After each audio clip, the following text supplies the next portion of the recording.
Hai Better Lover, saya Feldi. Hari ini saya akan pilih topik dari basic ya.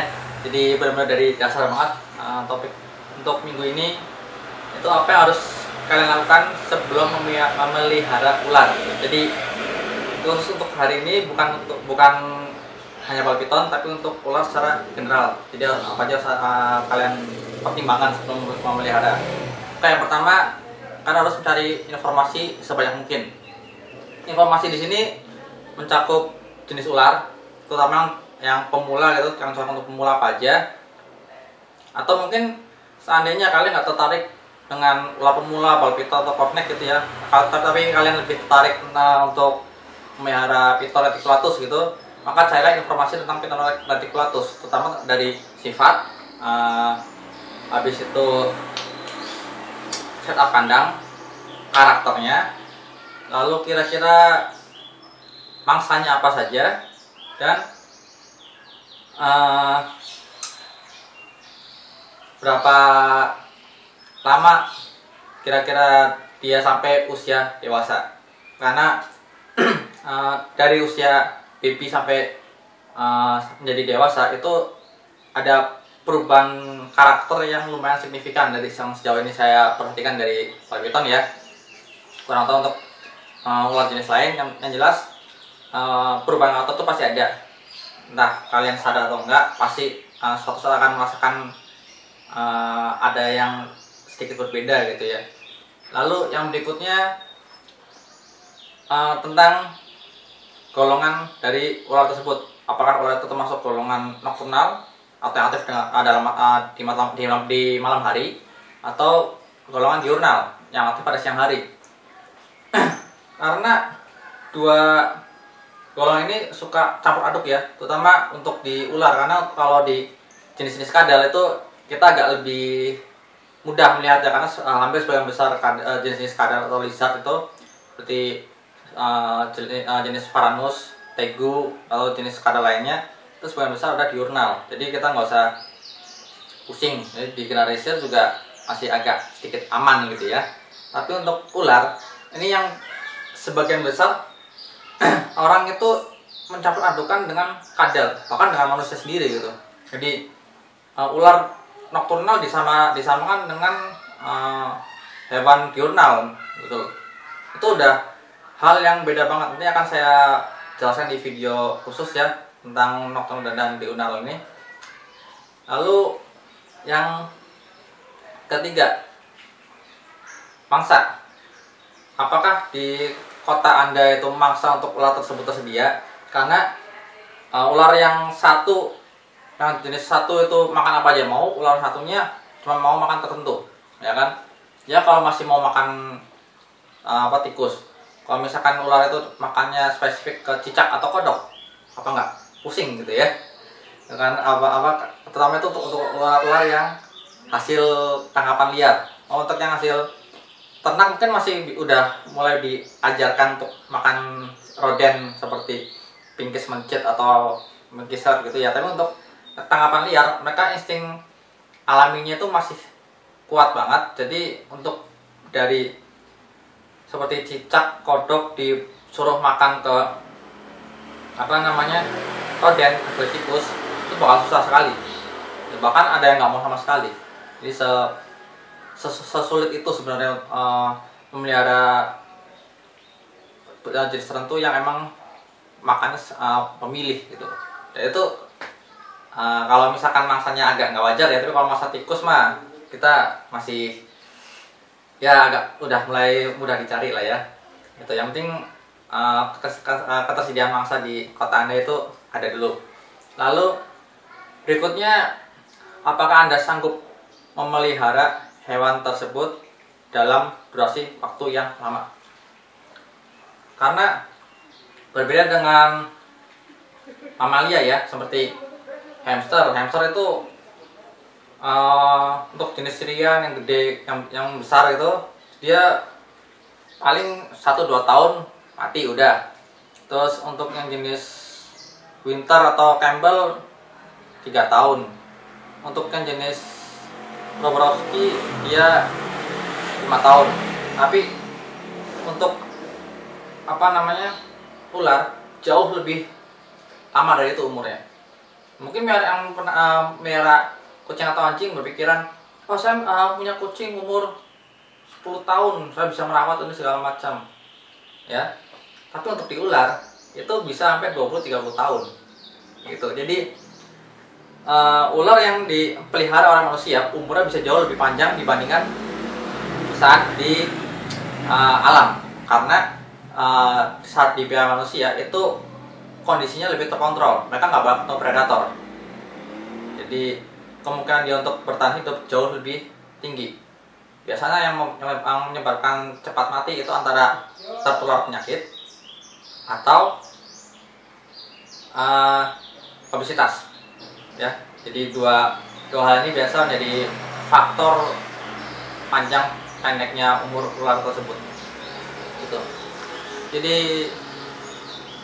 miara ular tuh bukan jangka pendek saja, ya. Perkara kalian mau hibrid atau enggak itu udah kembali ke personal Anda masing-masing, gitu. Jadi saya nggak menyarankan kalian melihara ini harus hibrid ini segala macam, nggak perlu. Saya tahu ada orang yang punya koleksi babi hutan banyak tapi hanya untuk piara saja, bukan untuk hibrid atau buat disatukan biar kawin, enggak. Nah, jadi saya kan informasi banyak mungkin, apa saja informasinya dari yang berguna atau nggak berguna, ya pasti berguna sih, karena mungkin agak nyeleneh aja gitu ya. Seperti kalian dulu saya cerita itu, saya mencari video bagaimana cara melepas lilitan babi hutan dari tangan. Itu kesannya sepele tapi ternyata bermanfaat sekali untuk saya pribadi, gitu ya. Karena 2 tahun kemudian saya mengalami kena gigit sampai melilit, walaupun hanya baby ya, tapi ya lumayan berguna gimana caranya melepaskan itu dan apa yang harus saya lakukan supaya gigitannya maupun gigi ular itu sendiri itu nggak ada masalah, gitu. Karena kalau misalnya kena gigit langsung ditarik, itu gigi ular akan copot dan malah jadi menyebabkan luka seperti pembengkakan apa segala macam inflamasi, gitu ya. Gitu. Jadi kalian nggak usah usahakan, saya sarankan mencari informasi dari sumber luar negeri, karena untuk di Indonesia sendiri ya, informasi untuk perawatan hewan A dengan hewan B yang mungkin 11-12, maksudnya satu golongan, misalkan si A ini melihara jenis Varanus, gitu ya. Lalu si B karena dia nggak tahu apa-apa, dia saran, aku mau melihara ular nih, ini harus diapain aja ya perawatannya? Oh, harus dijemur. Yang ada kelupaan jadi payek, gitu. Nanti untuk soal jemur atau enggak saya akan topik sendiri. Yang jelas usahakan cari informasi sebagus mungkin, seakurat mungkin yang bisa kalian temui, gitu. Kenapa saya sangat merekomendasikan dari informasi luar negeri? Karena mereka lebih spesifik. Jadi misalkan untuk ular, kalian mau ular apa? Python, colubrid, atau venom. Lalu untuk colubrid sendiri mau jenis apa? Itu mereka ada spesialisasi tersendiri, gitu. Seperti misalkan contoh Kevin McCurley yang memiliki New England Reptile, dia udah breeding facility itu udah macam-macam reptil, dan dia bisa paham karakter setiap hewan tersebut. Jadi ya mereka nggak hanya belajar, tapi maksudnya nggak hanya memelihara dan asal menghasil juga, tapi mereka juga mempelajari hewan yang belum pernah mereka miliki sebelumnya, gitu. Jadi saat berinteraksi, mereka tahu harus seperti apa untuk mengerti hewan tersebut. Karena yang nggak banyak orang tahu itu reptil, terutama ular, itu adalah salah satu hewan yang mudah stres dibandingkan hewan lainnya. Katanya kita dengar ular itu udah serem aja gitu ya, tapi mereka tuh hewan yang paling mudah stres ya. Lalu khusus jika kalian ingin memelihara jenis venom ya yang berbisa gitu ya, saya sangat menyarankan untuk mencari pendamping. Jangan sampai kalian ini curhat sedikit ya, jangan sampai kalian memelihara ular venom seperti king cobra gitu ya, terus kalian foto-foto, selfie segala macem, dikasih tahu ngeyel kena gigit, habis tulung-tulung lewat, siapa yang dirugikan? Ya Anda sih mungkin karena sudah lewat kan nggak mikir apa-apa, cuma keluarga kalian itu yang ditinggal gimana rasanya gitu ya. Jadi yang disalahkan bukan orangnya tapi ularnya. Wah tuh ularnya tuh galak ini segala macem. Padahal setiap subspesies itu perawatan pasti ada SOP-nya. Misalnya perawatan SOP untuk bal piton itu berbeda dengan SOP untuk retik. Begitu juga untuk perawatan SOP untuk retik berbeda dengan SOP untuk venom. Jadi tapi spesialis bukan spesialis, maksudnya spesifik untuk venom, saya sangat merekomendasikan untuk benar-benar ada pendampingan secara khusus gitu, karena pembelajaran bukan hanya tentang spesies itu sendiri tapi bagaimana cara menggunakan hook untuk keselamatan si kiper sendiri gitu. Jadi kalau misalkan kalian benar-benar nggak ada pengalaman sama saya di dunia reptil, terus pengen melihara ular, cari informasi banyak-banyaknya, dan informasi sendiri itu juga nanti bakal sangat berguna jika seandainya orang tua kalian tidak mengizinkan. Seperti saya waktu pertama kali melihara ular piton, bukan pertama kali melihara sih, maksudnya pertama kali ingin memelihara reptil, saya sudah kasih peringatan jangan main ular. Ular berbisa, ular tuh seperti ini, galak, kalau gigit mati, dimakan kamu ntar. Udah jelek aja pokoknya ya. Entah kenapa jadi main ular. Nah itu juga selama proses sebelum membeli itu mama saya sering sekali ngontrol, kamu jangan beli ini, nanti ini gitu.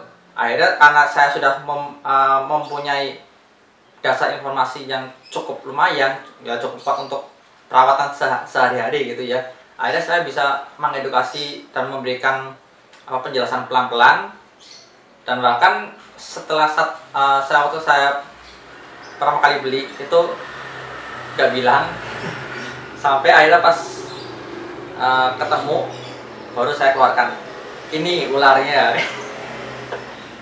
Reaksinya langsung merinding gitu. Mama saya juga takut ular, bukan karena pernah gigit apa segala macam ya, tapi karena ya doktrin yang negatif tentang hewan tersebut aja gitu. Jadi karena belum ada hal yang bikin dia tertarik, otomatis begitu melihat saja dia udah langsung merinding sampai ubun-ubun gitu. Jadi jangan sepelekan sebuah informasi, karena dari informasi yang sedikit demi sedikit kalian pahami tersebut, kalian bakal mendapatkan bekal yang luar biasa banyaknya, terutama informasi yang spesifik ya, jangan yang di general. Kalau di generalisir ya nggak semuanya bakal kepakai. Maksudnya seperti yang bilang tadi, untuk spesies A dan spesies B itu walaupun masuk kategori yang sama, tapi dia tetap memiliki perbedaan dalam penanganannya, karakter penanganan, perawatan harian, serat kandang apa segala macam itu pasti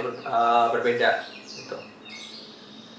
Jadi informasi, ketersediaan massa, habis itu konsistensi dalam perawat ya, maksudnya komitmen dalam perawat karena umurnya yang lama, lalu pendamping jika kalian bermain di ular venom. Untuk terakhir ini tolong sekali jangan jangan sampai diabaikan, karena sudah banyak orang-orang tolol yang mati konyol karena memelihara hanya ikut-ikutan gitu ya. Dan itu ujung-ujungnya yang disalahkan tuh bukan bukan ular ya. Kalau ular sih nggak tahu ini ya, tapi yang disalahkan mungkin temannya atau mungkin komunitasnya atau mungkin perkumpulan lain reptil lainnya di luar komunitas gitu. Jadi kasih mereka nama komunitas itu mereka untuk mengedukasi orang banyak supaya paranoid terhadap hewan melata ini sedikit berkurang gitu dan lebih terbuka pandangannya. Lalu ada kejadian yang tidak mengenakan seperti itu, akhirnya mereka jadi agak sedikit sia-sia informasi yang ke para komunitas itu sampaikan nantinya. Ya, sekian aja. Minggu depan saya akan fokus untuk Baluton ya. Topik yang sama, cuma spesifik untuk Baluton. Ya, sampai jumpa. Ciao.